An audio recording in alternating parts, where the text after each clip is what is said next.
जातीय जनगणना के बाद फिर से एक बार 65% जो है आरक्षण जब लागू हुआ था, फिर उसके बाद हटा दिया गया। उसके बाद फिर मसला जब विधानसभा सत्र चल रहा है उसमें उठाया गया है। विपक्ष जो है दमखम के साथ इस मसले को जो है उठा रही है और कह रही है कि फिर से जो है 65% आरक्षण जो है लागू किया जाए, क्योंकि जातीय जनगणना है जिसकी जितनी संख्या बढ़ी उसकी उतनी हिस्सेदारी की बात की जा रही है। समतामूलक संग्राम दल के लोग हैं, उनसे बातचीत करेंगे। क्या कहिएगा 65% आरक्षण को लेकर के? सबसे पहले आपके पत्रकारिता और आपके देखने वाले लोगों को जय भीम, धन्यवाद करता हूं। और आपका क्वेश्चन है 65% आरक्षण को लेकर जो बिहार में एक सर्वे हुई थी, और आपने जैसा कि कहा कि विपक्ष इसको मजबूती से उठा रही है, तो हम देख रहे हैं कि विपक्ष सिर्फ राजनीतिक स्टंटबाजी जो अपने विधानसभा में कर रहे हैं। यदि वो चाहते हैं तेजस्वी यादव की 85% दलित, बैकवर्ड, पिछड़ा को आरक्षण मिले और हक मिले यहाँ के संपत्ति में, यहाँ का धन में, तो उनको कायदे से रोड पर उतरना चाहिए और लोग को जागरूक करना चाहिए। अगर जनता जागरूक हो जाएगी, जनता को विश्वास होगा कि हमारी हक को फलाने खा गया है, तो निश्चित रूप से एक जन आंदोलन और क्रांति उदय होगी। और ये जो संकुचित मानसिकता वाले लोग हैं, जो लोकसभा में से या फिर सुप्रीम कोर्ट में जो अड़ंगा डाले हैं, वो रोक नहीं पाएंगे, एक क्रांति नहीं रोक पाएंगे। विधानसभा में तो जोर शोर से इसकी आवाज़ उठा रहे हैं विपक्ष, जो विपक्ष विधानसभा में उठा रहे हैं, तो विधानसभा के अलावे भी और भी यहाँ का जनता है ना। आप विधानसभा में आपको नहीं सुन रहा है तो आप रोड पर उतरिए। समतामूलक संग्राम दल है, ये समतामूलक संग्राम दल बैकवर्ड और दलित के लिए उतरेगा, रोड पर अति पिछड़ा के लिए उतरेगा। और निश्चित रूप से इनसे स्टैंडबाजी करने वाले से लोग से नहीं, बल्कि समतामूलक संग्राम दल आपकी राजनीतिक में हिस्सेदारी लेके पिछड़ा, अति पिछड़ा और दलितों को जो आरक्षण के जो आज सदियों से लेकर एक ही बात को जो भटका रहे हैं, जो विपक्ष में आज हैं, तो ठीक ही इनको लोग कहता है कि कल आप जिसकी सरकार थी तो आप क्या कर रहे थे, आप क्यों नहीं लिया, आपके भी राज्य में इतना दिन शासन रहा। तो ये पॉलिटिकल स्टंटबाजी के सिवा हम कुछ नहीं समझते हैं। अगर देना इनको है तो विधानसभा के अलावे आप छोड़िए, विधानसभा को, सदन को वॉकआउट करिए और रोड पर आइए, और हम लोग आपके साथ है। समतामूलक संग्राम दल आपको कदम पर कदम मिला के लड़ेगी और निश्चित रूप से पिछड़ा, अति पिछड़ा, दलित भाइयों को आरक्षण के लेकर जो सरकार दिग्भ्रमित कर रही है, वो पर्दाफाश जनता में करेगी और उसको जनता उखाड़ फेंकने का काम करेगी।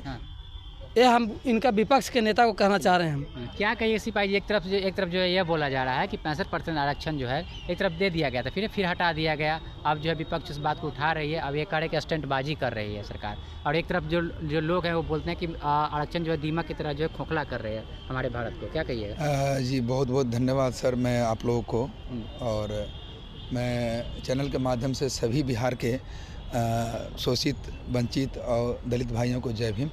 मैं ज़रूर कहूँगा सर कि यदि समय के पीछे घुमाइए, लेके चलिए, तो हर बार कहीं ना कहीं रोटियां सेकने का काम हो रहा है। कहने का मतलब मेरा ये है कि 65% आरक्षण दे देना, फिर उसको बाहर कर देना। जैसे एग्जांपल यूपी में जाइए, यूपी में कुछ समाज को डाल दिया था दलित में, सेम बिहार में नीतीश बाबू कुछ को डाल दिया, कुछ को निकाल दिया। तो ये क्या है सर? ये तो मैं बोलूँगा कहीं ना कहीं तो ये सर सिर्फ दिखावे ना है, लॉलीपॉप है कि हम आपको हाँ अभी सर इनके सर पर खतरा मंडरा रहा है। क्यों? इनका समय अब बुझने वाला है सर, बोलते हैं ना सर, चिराग अब इनका बुझने वाला है। ये अब तय मानिए सर। हमारे नेताजी मनोज भारती जी कहते हैं कि सभी का समय होता है, इनका समय पूरा हो चुका है और ये अब लग रहा है कि मैं बूझती लौ को कैसे मैं सुलगाऊं। इनके पास और कुछ मुद्दा नहीं, कभी 35%, कभी 33%, कभी महिलाओं का, तो कभी ईबीसी समाज को 65%। ईबीसी समाज को तुमको आगे इतना ही फिक्र है कि मैं ईबीसी समाज, दलित समाज मेरा है, तो आज अभी वर्तमान की जो सबसे ज़्यादा अगर कोई शोषित समाज है वो ईबीसी और दलित समाज है। इनके लिए तुमको फिक्र नहीं है, इनके लिए तुम कोई कानून नहीं बना सकते, इनके लिए बनाइए ना भाई। आप आरक्षण, एक तरफ कहते हैं कि आरक्षण दीमक की तरह चाट रहा है और एक तरफ तुम आरक्षण दे रहे हो, है ना। तो आज से कुछ लोग हमारे जो इस भारत के नीति निर्माता कहते हैं कि मैं भारत का नीति निर्माता हूँ, वो आरक्षण का विरोधी संसद में बोला कि मुझे आरक्षण पसंद नहीं। किसको दे रहे हो तुम? अपने मेहमान को दे रहे हो, तुम दामाद को दे रहे हो, किसको दे रहे हो तुम आरक्षण? किसको दे रहे हो भाई? कहीं न कहीं ये कुछ ढकोसलेबाजी है और ये दिखावा है। मैं यही बोलूँगा सर, इसमें कोई खोखला दम नहीं। इनकी अब नैया डूबने वाली है, इनकी चिराग बुझने वाली है, क्योंकि अब बिहार में भी एक अम्बेडकरवादी सरकार बनाने के लिए, समता, स्वतंत्रता, संप्रभुता स्थापना करने के लिए एक स्टैंड बाई हो चुका है। बहुत जल्द सर वो दिखेगा। भले ही आप सर हम अभी दिख नहीं रहे हैं, बट दिखेंगे बहुत जल्द, बहुत जल्द दिखेंगे धरातल पर सर। और सर ये बोलूँगा सर, शुरुआत हो चुकी है। अगर किन्हीं को शक लग रहा है तो हमारी पार्टी यानी समता मूलक संग्राम दल का जहानाबाद का रिजल्ट उठा ले, अभी अभी जो हमने उपचुनाव लड़ा उसका भी रिजल्ट उठा कर देख ले सर, कहने की जरूरत ना है। बोलते ना कि जी जी जी जी हाँ जी, हमारे माननीय देश के महामहिम प्रधानमंत्री जी कहते कुछ और करते कुछ और है, वो हमारे पास नहीं। हमारे पास बिल्कुल साफ एकदम है कि भाई जो दिख रहा है वो हम कर रहे हैं। क्या कहिएगा सर, आप भी यहाँ पे मौजूद हैं, क्या कहिए जिस तरह से 65% आरक्षण को लेकर के जो है सदन में मीडिया महोदय अभी बातचीत चल रही है विधानसभा में। मीडिया महोदय जी, समता मूलक संग्राम दल के आए हुए सभी कार्यकर्ताओं के जय भीम, नीला सलाम करता हूँ। हमारे पार्टी का किसी को तोड़ने या जोड़ने के यहाँ नहीं बात होता है। हमारे गरीब गुरबा को हक और अधिकार दिलाने की काम होता है। हमारे पार्टी में इतना जो लीडर हैं वो जमीन पर काम करते हैं, ये पढ़ने पर काम करने वाले नहीं हैं। घर घर में जा कर के माताएं बहनें किसी के साथ दिक्कत होता है उस पर खड़ा उतर करके और उसको हक और अधिकार दिलाने का काम करता है। विरोधी बोल रहे हैं कि आपके पार्टी के को विधायक है कि आप ऐसे बोल रहे हैं। विधायक से हक और अधिकार नहीं मिलता है, ये जनता के ताकत से हक और अधिकार मिलेगा। ये समता मूलक संग्राम दल वह पार्टी है कि जनता उसका साथ देगा, एकदम 100% साथ देगा और हमारे जनता का 25 में हवा की तरह उड़ जाएगी समता मूलक संग्राम दल। कौन पार्टी कहता है? वो जो कहता है, जो बिचौलिया है, वह कहता है कि संग्राम जो दल है वो हवा में उड़ जाएगा। हवा में तो उड़ गया, अब वहीं उड़ गया है। उसको पता चल गया है कि समता मूलक संग्राम दल बिहार में इतना ही खौफ बना दिया है, उसको करेजा में दहल उठ रहा है कि इसको कैसे आगे बढ़ रहा है। तो जनता के बीच में समता मूलक संग्राम दल वो काम किया है, उसका ये परिणाम मिला है। आरक्षण पे क्या कहिएगा आप लोग? आरक्षण पे ये तो मनुवादी के चपलूसी है। ये सिर्फ चापलूसी की बात करता है आरक्षण के, लेकिन आरक्षण दे रहा है। जब आरक्षण दे देता तो हम लोग को लड़ाई लड़ने की जरूरत क्या था?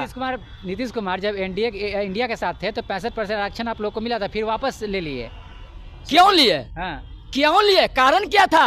ये समता मूलक संग्राम दल ये अन्नो और मिलकर इस पे लड़ाई लड़े, तब जाके वो वापस लिया, न तो लेने वाला था। वो मनुवाद बेचारे के हैं। जब यही बात नीतीश की बात बोलते हैं, यही नीतीश जी कहे थे जो किसान का जो जमीन के लिए